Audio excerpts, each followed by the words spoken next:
It began on a routine patrol near an old, dilapidated brownstone on Bleecker Street. I was with the officer who had his dog, Max, a strong German shepherd, known for his loyalty and discipline. The building had been abandoned for years, but neighbors often reported strange noises, heavy thuds in the dead of night, whispers that seemed to crawl through the walls. Tonight the reports were louder, more frantic. We entered cautiously. The air inside felt wrong, thick and stale, as if the house itself were holding its breath. Max barked sharply, a sound I had never heard from him before. His usual calm demeanor was gone. His eyes darted nervously, his fur standing on end.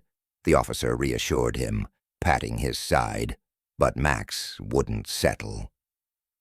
As we climbed the creaky staircase, the temperature dropped noticeably. Max growled low and guttural, his teeth bared toward a dark corner of the second-floor hallway. There was nothing there. Suddenly he lunged forward, snapping wildly at the air. The officer yanked him back, but Max wouldn't stop.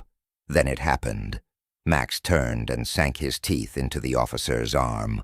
The man screamed in pain, dropping the leash as blood seeped through his sleeve. I froze. Max's eyes, once warm and intelligent, now glowed with something feral, something wrong. He backed into the shadows, snarling, before disappearing down the stairs.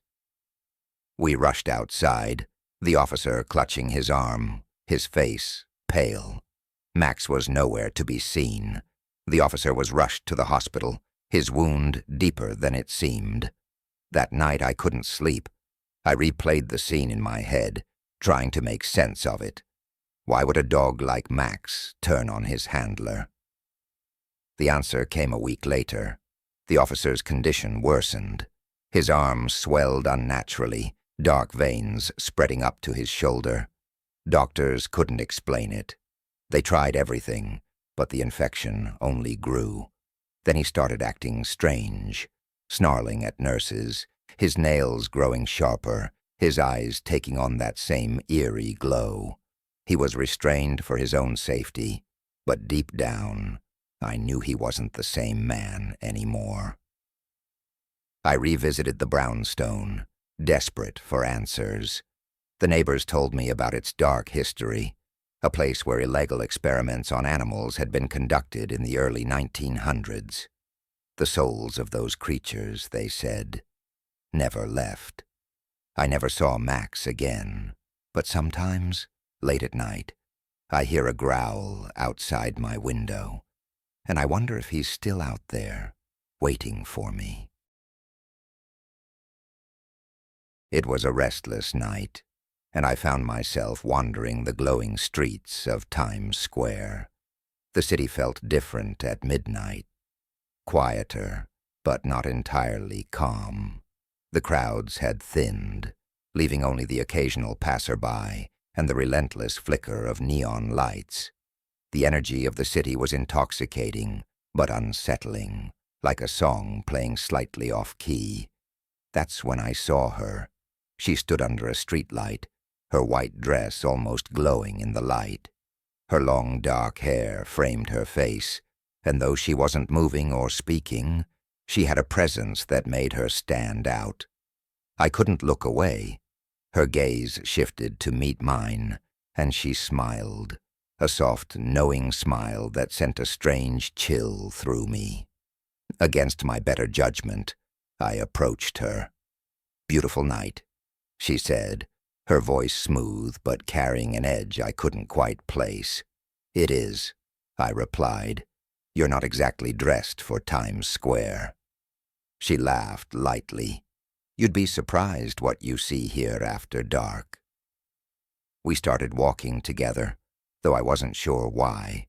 She asked me questions about myself, where I was from, why I was out so late. Her questions felt personal, almost invasive, yet I couldn't stop answering. When I asked about her, her answers were vague. "I've been here a long time," she said, "longer than most." Her words lingered, like a whisper I couldn't shake. As we walked, the streets seemed to shift. The lights of Times Square, normally so vivid, looked dimmer, as though they were losing their strength.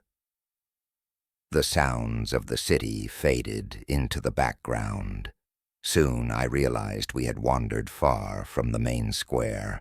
The streets around us were empty, the buildings taller, their shadows stretching ominously. "Where are we going?" I asked, my voice unsteady. "We're almost there," she said, her tone calm but cryptic. Something about her felt off.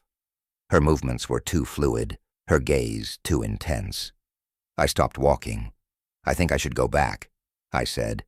She turned to face me, her smile sharper now. "Why go back? What are you afraid of?" The streetlights above flickered and went out, plunging the area into darkness. The only light came from the faint glow of a distant billboard. When I looked at her again, I froze. Her face hadn't changed, but her presence had. Her dark eyes seemed deeper, endless, pulling me into something I couldn't understand. "Who are you?" I asked, my voice barely above a whisper. "I'm no one," she said softly. "Not anymore." I turned to run, but the street behind me had disappeared. The buildings, the pavement, everything was gone, replaced by an endless void of black. When I spun back around, she was gone, too. The streetlight she had stood beneath flickered back on, illuminating an empty road. I stumbled back toward the lights of Times Square, my mind racing. The familiar chaos of the city felt foreign, like I didn't belong there anymore. I tried to tell myself it was just my imagination, but deep down, I knew better. Even now, I avoid Times Square at night. But sometimes, when I'm alone in the city, I catch a glimpse of her in the corner of my eye, a flash of white, a knowing smile. And I wonder if she's waiting for me to lose my way again.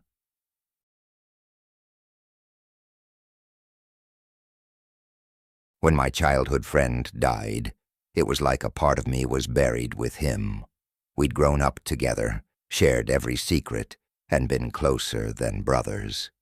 But the night before his fatal car accident, we fought. An argument so heated, I stormed out without saying goodbye. The guilt never left me. For 10 years, I avoided his house where so many memories were tied to him because it hurt too much. But on a gray, drizzling Saturday, something compelled me to go back. His house, tucked away on a quiet street in Queens, looked abandoned. The once vivid blue paint was chipped, the lawn overgrown with weeds. The sight of it made my chest tighten, but I pushed on. I told myself it was time to face the ghosts of the past. The front door creaked as I pushed it open. Inside, it smelled of mildew and something faintly metallic, like rusted iron. Dust coated the furniture like a shroud, and cobwebs draped the corners. The house was frozen in time. A shoe I recognized as his lay by the staircase, its laces frayed, as if waiting for him to return. The silence was deafening, broken only by the occasional groan of the old wooden floorboards beneath my feet. I moved room to room, the memories coming in waves. The kitchen, where we'd once made midnight snacks. The living room, where we'd laughed at terrible horror movies. It all felt too vivid, too close. But then there was the bedroom, his sanctuary. I hesitated at the threshold, my hand hovering over the doorknob. That was where he spent most of his time, sketching, gaming, and dreaming about a future he'd never get to live. Finally, I stepped inside. The air was heavier here, the kind of oppressive weight you can feel on your skin. The furniture was still there, covered in white sheets. His desk was cluttered with items from our childhood, a stack of comic books, a jar of dried-up pens, and a small, oval-shaped mirror. I felt drawn to the mirror, though I couldn't explain why. Its tarnished surface reflected my dim silhouette. but something about it felt wrong. I stared at it for what felt like minutes. The longer I looked, the more uneasy I felt, as if the reflection were observing me rather than the other way around. I shook off the thought and turned to leave, but something caught my eye. The reflection didn't match the room. Behind me, the bed was uncovered, the sheets thrown to the floor. But when I spun around, everything was as it should be, the bed neatly draped, undisturbed. I faced the mirror again, my heart pounding.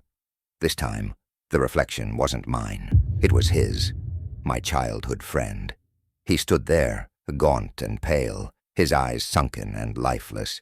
His lips moved soundlessly, forming words I couldn't hear. I froze, unable to look away. Then his hand lifted, reaching toward me through the glass. "No," I whispered, stumbling back. The mirror slipped from my grip, shattering on the floor. I stared at the jagged pieces, my chest heaving. But it wasn't over. In the largest shard, I saw him again, now closer. His face was filled with rage. "You left me," he hissed, his voice distorted, guttural. "You should have been there." I stumbled out of the room, my pulse racing. The walls seemed to close in around me, the house alive with whispers and groans. I didn't stop running until I was outside, gasping for air. The house loomed behind me, dark and silent, as if nothing had happened. But I knew better. Since that day, every mirror I look into is tainted. I see him in the background, his accusing eyes following me, his voice echoing in my mind. "You should have been there." I don't know if I'll ever be free of him or of the guilt I carry. But one thing is certain. I'll never look into a mirror the same way again. We'd been divorced for 2 years, but my ex-wife had a way of staying in my life, even from a distance. It wasn't the occasional text or lingering memories that bothered me. It was the rumors. People whispered strange things about her, things I didn't want to believe. Old neighbors said she'd changed after the divorce, that she'd fallen in with some kind of cult. Others claimed she had started practicing dark magic. I brushed it off as gossip from people with nothing better to do. Then one evening, I heard about Inwood Hill Park. It's one of the oldest parks in New York City, known for its dense woods and hidden trails. What most people don't know, or don't like to talk about, is its haunted reputation. Stories of strange rituals, ghostly figures, and eerie cries have swirled around the park for decades. It was just urban legend, I thought, until I saw her name tied to it. A co-worker casually mentioned they'd seen her at the park late one night.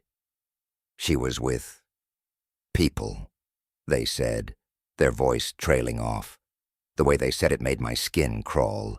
I didn't ask for details. I didn't want to know, but the thought of her out there, involved in something dangerous, stuck with me. A few weeks later, curiosity got the better of me. I decided to visit the park at night, hoping to see for myself. The moment I entered, I knew this wasn't an ordinary park. The air felt heavy, and the towering trees seemed to lean closer the deeper I went. The usual sounds of nightlife, crickets, rustling leaves, were conspicuously absent. I felt watched, though I couldn't see by whom or what. I followed the winding paths until I reached the farthest edge of the park, where the trees grew so thick that moonlight barely filtered through. There, in a clearing, was a circle of candles, their flames flickering in the still air. My breath caught when I saw her. She stood in the center of the circle, dressed in black, her long hair flowing down her back. Around her were strange symbols drawn into the dirt, intricate, spiraling patterns that seemed to pulse faintly in the dim light. Her eyes were closed, her hands raised, and she was murmuring something under her breath. It wasn't English. It didn't sound like any language I'd ever heard. I froze. This wasn't the woman I'd married. The kind, witty woman who once laughed at horror movies and burned toast every morning was gone. In her place was something else, something darker. Suddenly her eyes snapped open, and I realized with a jolt that she wasn't alone. Figures emerged from the shadows, people wearing dark cloaks with hoods that obscured their faces. They moved in unison, as if drawn by an invisible thread, forming a circle around her. My heart raced as I pressed myself against a tree, praying they wouldn't see me.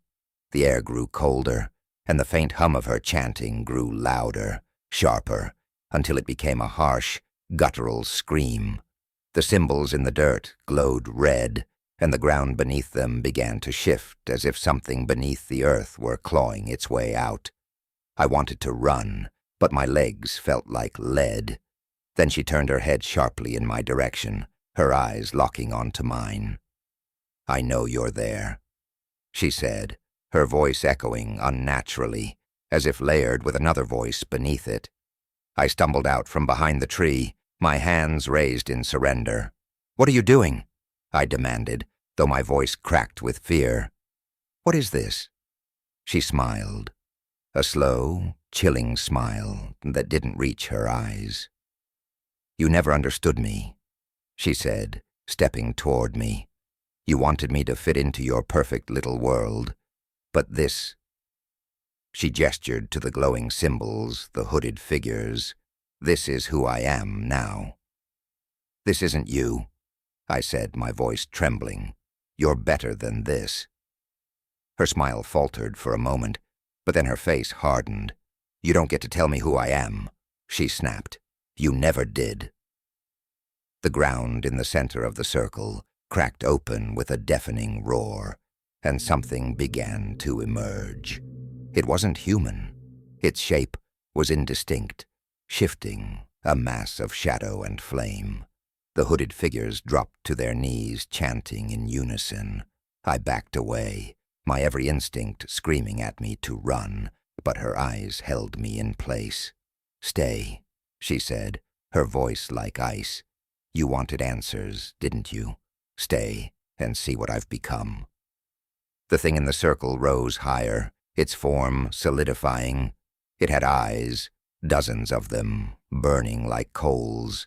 They all turned toward me. I couldn't breathe.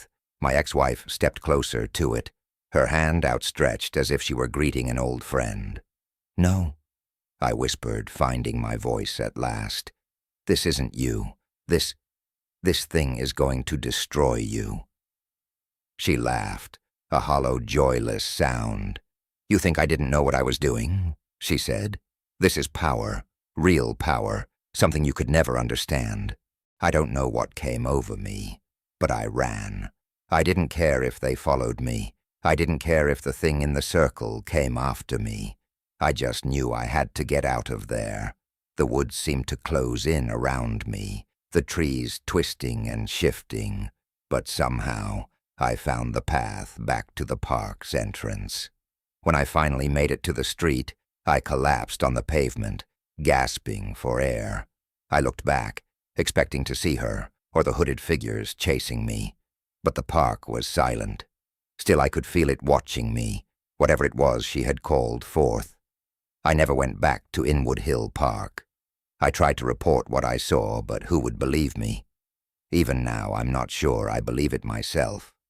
But sometimes, late at night, I dream of her standing in that circle, her eyes cold, her smile sharp, and I wonder if she's still out there, if she's watching me, waiting for me to cross her path again. And I wonder what would happen if I did.